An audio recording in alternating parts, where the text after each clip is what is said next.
ฮายสบายดีทุกคนทักทายจากแคลิฟอร์เนียเนาะดนแล้วอะไรก็บ่ได้เฮ็ด YouTube บ่ได้ลง YouTube เพราะว่าเนื่องจากว่าช่วงนี้ก็เฮ็ดเวียกหนักแล้วก็เมื่อยหลายเนาะและมื้อนี้ก็จะมาเว้าเกี่ยวกับเรื่องปัญหาเรื่องสิว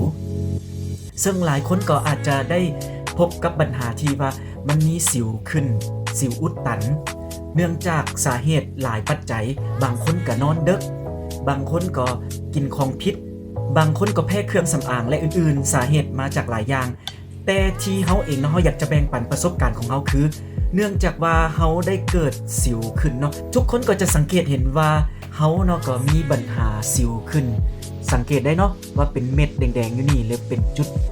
แล้วก็เป็นแบบนี้เนาะซึ่งว่า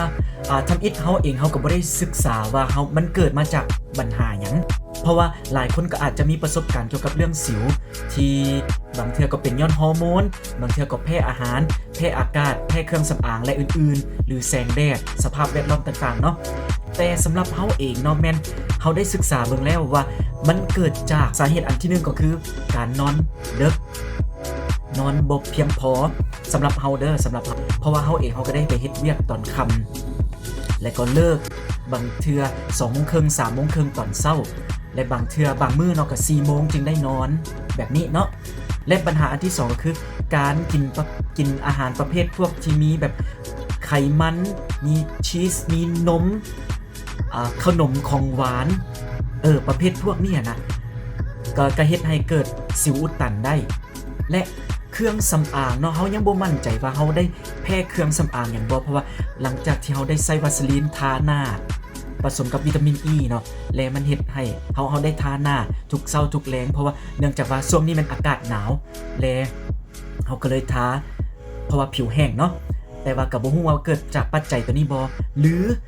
เฮาเองเนาะเวลาเฮานอนเฮามักนอนตะแคงอยู่เบื้องนี้กับเบื้องนี้ฉะนั้นมันจึงเกิดสิวในบริเวณอยู่บนนี้กับหลายคนเนาะที่เวลาโควิด -19 เนาะก็ใส่ผ้าปิดปากนะก็เฮ็ดให้เกิดสิวขึ้นได้และเวียกของเฮาเองเฮาก็ต้องได้ใส่แนวแบบเป็นแนวตะนางปกหัวเนาะ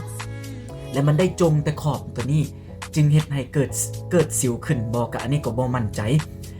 แต่ว่าสาเหตุอันหลักๆที่ตัวเองเนาะได้สังเกตได้เบิ่งข้อมูลในอินเทอร์เน็ตแล้วและได้มาสังเกตพฤติกรรมของตัวเองแล้วคิดว่าตัวเองเนาะแม่นแพ้พวกการกินหลายกว่าโดยเฉพาะแม่นในปัญหาเบื้องต้นที่เฮาได้เว้าว่าบางคนเนาะเกิดมาจากการกินประเภทพวกของหวานของมันพวกนมพวกชีสพวกช็อกโกแลตหวานเพราะว่าในช่วงหลังๆที่ผ่านมาเนาะ2-3 อาทิตย์ก่อนหรือว่าในระยะ1เดือนหรือ2เดือนก่อนเนาะจะเห็นว่าเฮานี่มักกินประเภทพวกกะแล่มหลายมักกินหลายเลยซื้อมาไว้ตู้เย็นเป็นกองๆเลยเนาะและก็พวกช็อกโกแลตเฮาก็มักกินโดยเฉพาะแม่นช็อกโกแลตที่มีรสหวานเนาะบ่แม่นช็อกโกแลตเข้มนะและก็ไปกินกาแฟที่มันผสมกับนมและก็มีครีมหลายๆนมผลิตภัณฑ์นมและก็ชีสก็เช่นเดียวกันเนาะซึ่งเฮาคิดว่าเฮาเกิดจากตัวนี้หลายกว่าจึงเฮ็ดให้สิวขึ้นและหลังจากนั้นเฮาก็ลดพรลงในการกินแล้วรู้สึกว่าสิวนี่ยุบลงแท้ๆอันนี้ก็สามารถซอกเห็นสาเหตุของตัวเองแล้วว่าเป็นหยังและพอดีเผอิญเนาะหลังจากที่สิวได้ค่อยๆยุบลงแล้วเฮาก็ได้ไปซื้อผลิตภัณฑ์ที่เอามาใส่เพื่อรักษาจุดด่างดำสิวหน้าเนาะก็คืออันที่1พวกเฮาได้ซื้อ3อย่างนี้ซื้อมาไว้3อย่างนี้เนาะก็คืออันที่1แม่นเซรั่มเป็นเกี่ยวมันเขียนอยู่นี่ว่า brightening grow serum เนาะเป็นเซรั่มที่เฮ็ดให้หน้ากระจ่างแจ้งขึ้นซึ่งตัวเฮาเองเนาะเฮาก็ยอมรับว่าระยะนี้เนาะเกิดการนอนหลับบ่เพียงพอและเฮ็ดให้แบบหน้าหมองคล้ำและยังจะมีแบบพวกสิวเกิดขึ้นและหลังจากที่สิวหายแล้วก็มีจุดด่างดำก็ตอนนี้เนาะได้ใส่หลังจากที่เฮาได้ลองใส่แล้วเนื้อของมันเนาะจะเป็นในลักษณะคือแบบเป็นมันนะแต่เฮาก็บ่ทันได้ใส่ในระยะนึงแบบหาก็เริ่มใส่นะก็แต่ว่าก็รู้สึกว่ามันดีเนาะเป็นเซรั่มหลังจากที่ล้างหน้าแล้วก็ทาเซรั่มเนาะอยู่หน้าก่อนที่จะทาอื่นและต่อมาเนาะอันนี้เฮาได้ใส่ทั้งเช้าทั้งแลงและต่อมาหลังจากที่ใส่เซรั่มตอนแรงแล้วเนาะตอนก่อนสินอนเฮาก็ได้ใส่ ผลิตภัณฑ์ของพรอันนี้เป็นผลิตภัณฑ์วานหางจระเข้วานหางอีแคนะที่เป็นเนื้อแบบนี้เนาะเป็นมันออกหอมๆเนาะหอมแล้วก็นุ่มและเฮ็ดให้แบบหน้ามันนั่นเก็บน้ำไว้นะแล้วก็มีความเนียนนุ่มและบ่เหนียวและก็หอมเด้พี่น้องใส่แล้วก็รู้สึกว่าดีขึ้นแล้วก็แบบหน้าแบบเขาเอิ้นว่ามันเต็มขึ้นบ่มีห้อยเหี่ยวแล้วก็เต็มขึ้นนะแบบคล้ายๆคือแบบเติมเต็มห้อยขุมจังซั่นแหละและเฉพาะตอนเช้าเนาะตอนเช้าเฮาก็ใส่เซรุ่มแล้วก็ผลิตภัณฑ์พรตัวนี้เนาะพรตัวนี้มันเขียนใช่ว่าสำหรับ dark spot เนาะหมายถึงว่าจุดด่างดำที่หน้าเฮาได้ใส่สำหรับทาตอนเช้าเพื่ออย่างเพื่อแบบว่า1เป็นป้องกันเลยเกี่ยวกับป้องกันแสงแดดเนาะเพื่อบ่ให้มันแห้งเกิดการจุดด่างดำลายขึ้นเนาะก็อันนี้มันผลิตภัณฑ์ที่เฮาได้ใส่เฉพาะแบบรักษาทั้งหน้าทั้งบ่แม่นรักษาผิวหน้าภายนอกเนาะอันนี้มันเว้าภายนอกแต่สำหรับภายในของเฮาเองที่เฮาได้เว้าแล้วว่าเฮาก็ลดพรการกินประเภทพวกของหวานพวกชีสพวกนมผู้ใดที่มักกินแบบพวกซาไข่มุกสังเกตตัวเองเนาะว่าเป็นอย่างสิวขึ้นหลายแท้ได้ไปสังเกตตัวเองว่าตัวเองนั้นมักกินของหวานบ่ของหวานประเภทนมประเภทชีสประเภทน้ำตาลขนมอย่างต่างๆที่เป็นเกี่ยวกับของหวานหรือช็อกโกแลตอย่างอื่นๆเนาะและสังเกตว่าตัวเองนะมีถ้าว่าบ่ได้กินตัวนั้นมันเกิดขึ้นจากหยังจากแพ้จากการใส่เครื่องสำอางบ่หรือจากหมอนบ่ที่มันเปื้อนหรือเกิดจากฮอร์โมนที่ผิดปกติบ่ตัวนี้ก็ลองไปสังเกตเองเด้อและอันนั้นเป็นภายนอกที่เฮาได้ใส่เนาะก็คือเครื่องต่างๆและ2มันยึดพฤติกรรมการกินและ3ภายในก็คือเฮาได้ไปซื้อผลิตภัณฑ์ตัวนี้คือเก่าเนาะแมกนีเซียมนี่เขาได้อธิบายไปใน YouTube กับเก่าสามารถเข้าไปค้นเบิ่งได้เนาะว่ามันช่วยหยังก็คือ1มันช่วยเกี่ยวกับการผ่อนคลายความเครียดตึงเครียดและอย่างก็เฮ็ดให้นอนหลับดีตัวนี้เขาก็กินมาจนถึงปัจจุบันนี้และอันที่2ก็คือผลิตภัณฑ์ D3 เนาะวิตามิน D3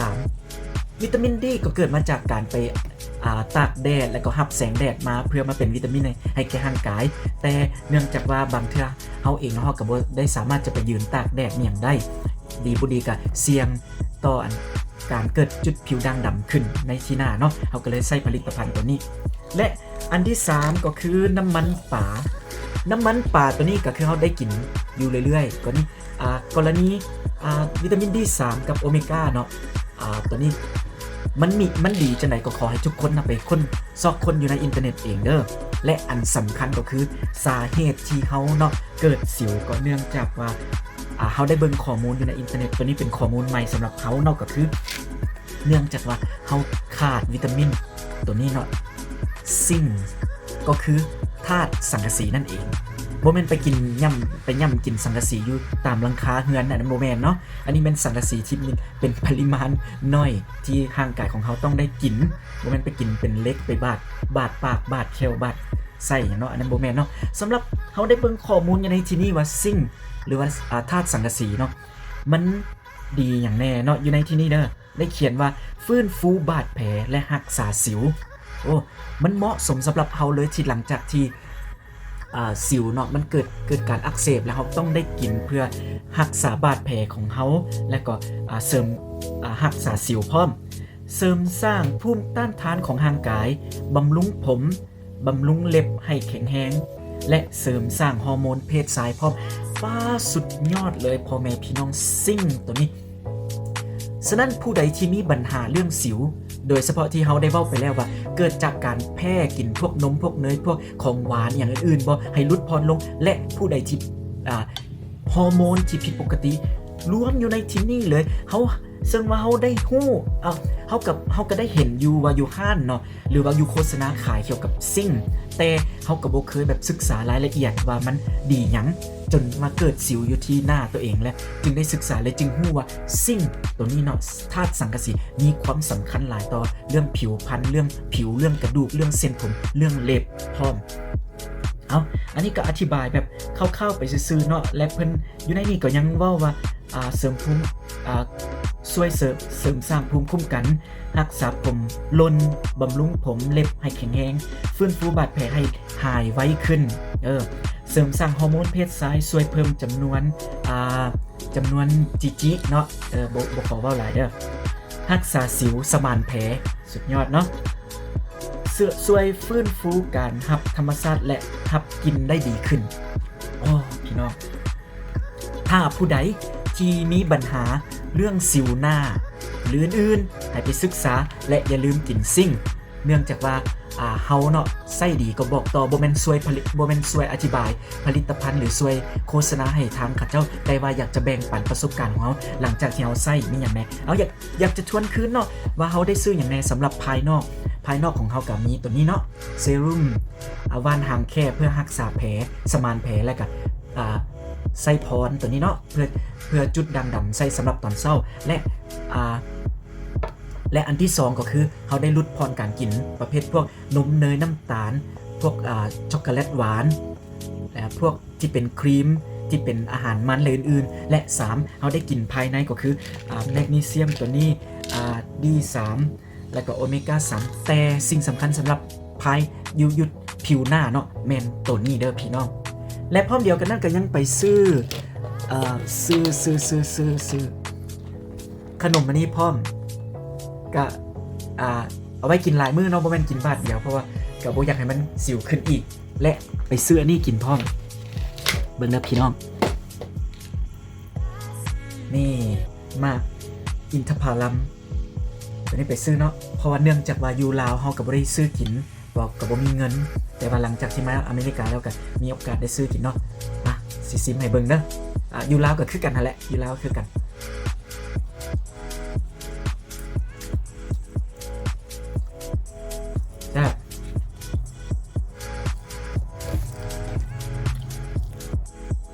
ขอขอบใจสำหรับการชม YouTube ของเขาจนจบเนาะและตอนนี้ก็ถ้าว่าเขามีอย่างอันดีๆก็สิมาแบ่งปันให้ในภายหน้าเนาะ